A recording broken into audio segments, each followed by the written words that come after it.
ڈر نہیں. ابو جہل کے دوست نے ایک دن ابو جہل کو پکڑا اور جنگل لے گئے. اس نے پلاننگ کی ہوئی تھی, باتیں نہیں پڑھنا ہے مجھے کہ کیا پلان تھے. وہاں گڑھا کھود رکھا تھا اور اس کے برابر میں پتھر رکھا تھا. کیا رکھا تھا؟ اس پتھر سے مجھے کام ہے, اس کو ذہن میں ضرور رکھنا.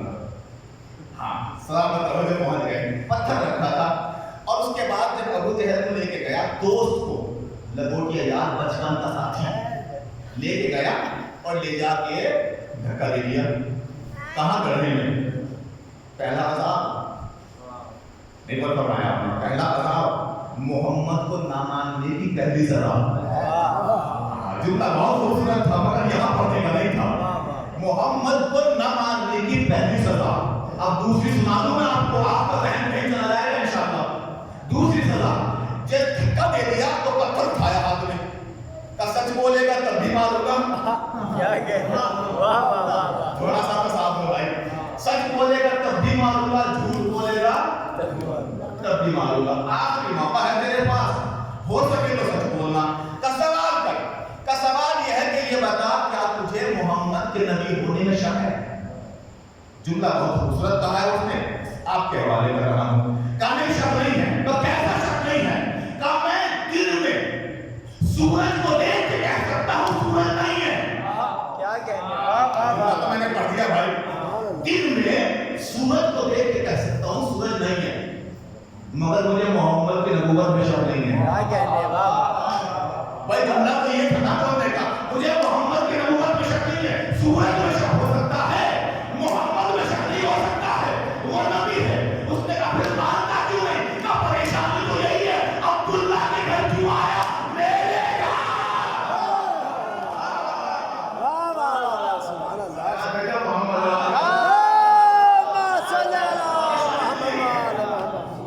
پریشانی تو یہی ہے, عبداللہ کے گھر کیوں آیا, میرے گھر کیوں نہیں آیا.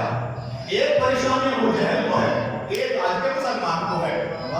اور سلامت رہو بھائی, ایک آج کے مسلمان کو ہے. ابو جہل کو پریشانی یہ تھی کہ عبداللہ کے گھر کیوں آیا. مسلمان کو پریشانی یہ ہے کہ ابو طالب نے کیوں مانا. نعرہ حیدری, ابو طالب نے کیوں پالا ہے. بڑی پریشانی یہ ہے. کیا پتھر اٹھایا, کیا سچ بولے گا تب بھی ماروں گا, جھوٹ بولے گا تب بھی ماروں گا.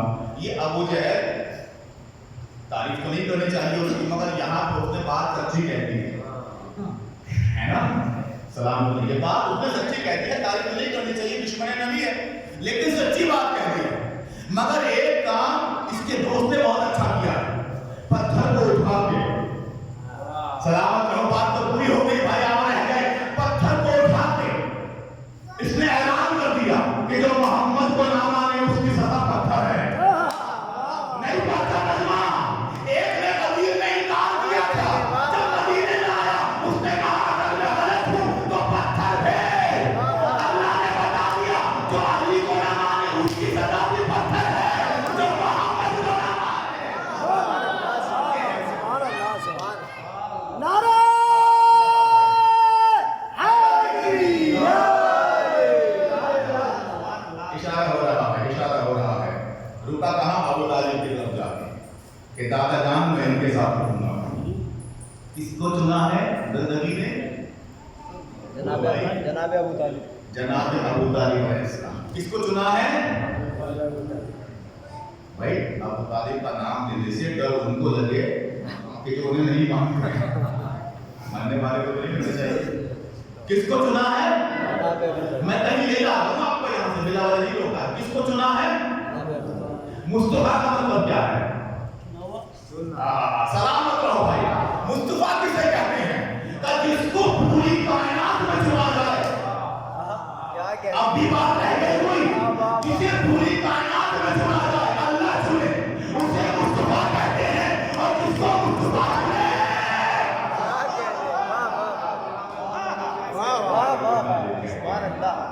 انتخاب ہو رہا ہے کہ مجھے ان کے ساتھ رہنا ہے. ابو طالب نے آغوش میں لیا بھتیجے کو, لے کے چلے گئے. کیا کیا؟ لے کے چلے گئے. آواز اللہ اپنے بندے سے جیسے چاہے کلام کرے. نبیوں سے 3 طریقے سے اللہ بات کرتا تھا. مستقیماً بات کرتا تھا, بالحجاب بات کرتا تھا, بالنبی بات کرتا تھا.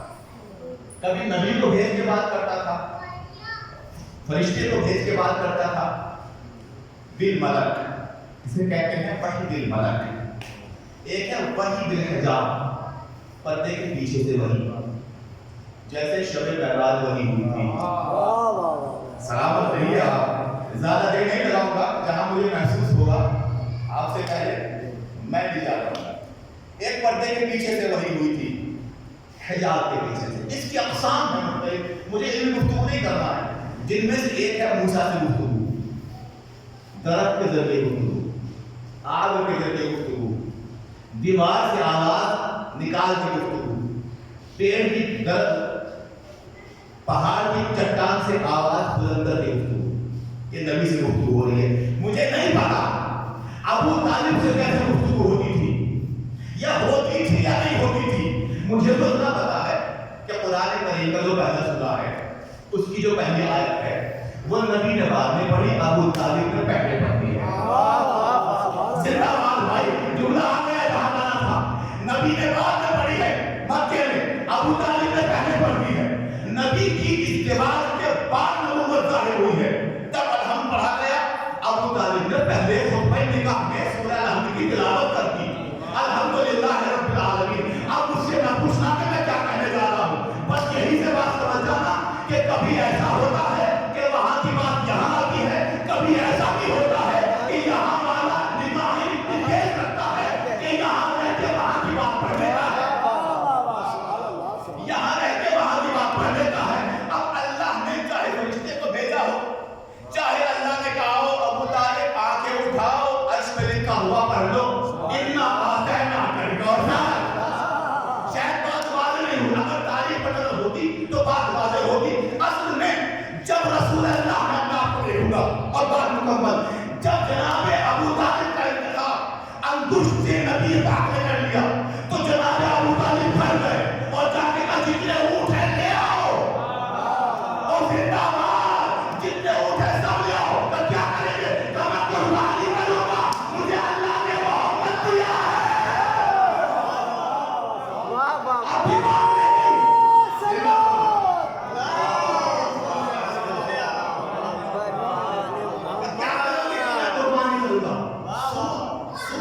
والے اونٹوں کی قربانی کی ہے جن کا دام ڈبل ہوتا تھا اس وقت میں. مہنگے اونٹ قربانی کا کیوں کرو گے, تو مجھے اللہ نے محمد دیا ہے, مجھے اللہ نے محمد دیا ہے, اس لیے اب میں قربانی کروں گا, اس لیے اب میں قربانی کروں گا. بالکل یہی لہجہ مکے کی گلیوں میں رسول اللہ کا تھا. جب فاطمہ ملی تو گھر سے باہر نکلے, ابو طالب یاد آئے ہوں گے, کیا مکے والے آ جاؤ, جتنے اونٹ ہیں لے آؤ, مجھے اللہ نے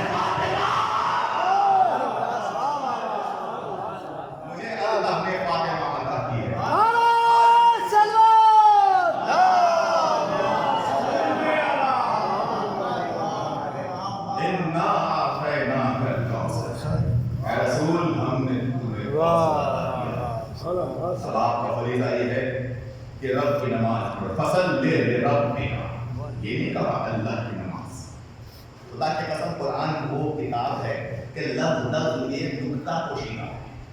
کیا کہا, فصل لے, کس کی نماز پڑھو, بولو بھائی, کس کی نماز پڑھو, اپنے رب کی نماز. کس کی نماز پڑھو, رب کی نماز. سورہ ال میں پڑھیے, بسم اللہ الرحمن الرحیم, الحمدللہ.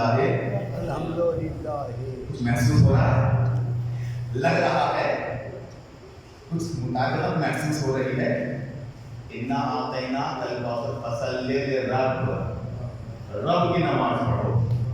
اور الحمد کیا ہے, الحمدللہ رب العالمین. نماز بھی رب کی ہے, تعریف بھی رب کی ہے. سلامت رہیے, جو پہنچ گئے ان کو سلام ہے میرا. تعریف بھی رب کی ہے, نماز بھی رب. اللہ نہیں کہا ہے, اللہ نہیں کہا ہے, رب کہا ہے. رب کسے کہتے ہیں, پالنے والا. رب خدا کو نہیں کہتے, نہ اللہ کو کہتے. رب کہتے ہیں پالنے والے کو. نماز کس کی ہے؟ پالنے والے کی. اللہ کے 99 نام قرآن کریم کے شروع میں لکھے ہیں, ٹھیک ہے, اور 10,000 سے زیادہ علماء نے جمع کیے ہیں. سمجھ گئے آپ؟ پہلے یہ انوکھی بات کہتے ہیں اللہ نے یہ تو قرآن کریم میں 99 سنے تھے ہم نے نام, اب یہ 10,000 سے بلکہ زیادہ کی روایت بیان کی جا رہی ہے. بات ہضم ہوتی ہے نہیں ہوتی ہے. آئیے میں آپ کو بڑی توجہ دلاتا ہوں. آپ نے جوشن کبھی پڑھی ہے؟ سلامت رہیے جناب. جس نے جوشن کبھی پڑھی ہے اسے پتا ہے کہ جوشن کبھی میں 100 فصلیں ہیں. یہ میں مدرسی پڑھ رہا ہوں اور آپ کو بولنے کا بھی حق ہے.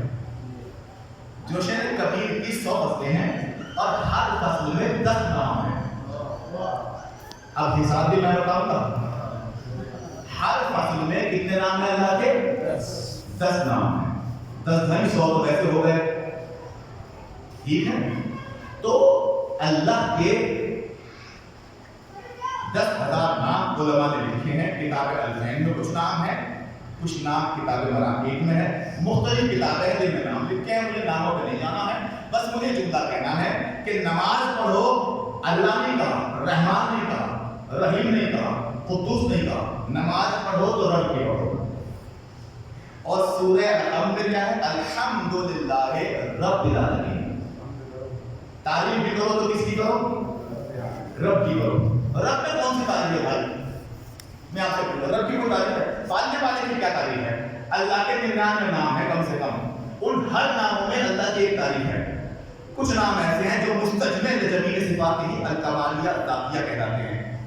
ان میں اللہ ہے سر فہرست کہ جو تمام صفات کو حامل ہے. نام کچھ بات ہے جو بتاؤں بھائی. تمام صفات کمالیہ اور جمالیہ کو حامل ہے نام. اس کے باوجود یہ نہیں کہا جا رہا ہے کہ تعریف کرو اللہ کی. بھائی تعریف اسی کی تو ہے جس میں تعریف ہو. سلامت رہیے, بخد نہیں کر رہا ہوں, جناب لے جانا چاہ رہے ہیں, لے جا رہا ہوں. تعریف اسی کی تو ہے جس میں کوئی تعریف ہو. اللہ یہ نہیں کہہ رہا ہے تعریف والے کی تعریف کرو, بلکہ اللہ یہ کہہ رہا ہے پالنے والے کی تعریف کرو.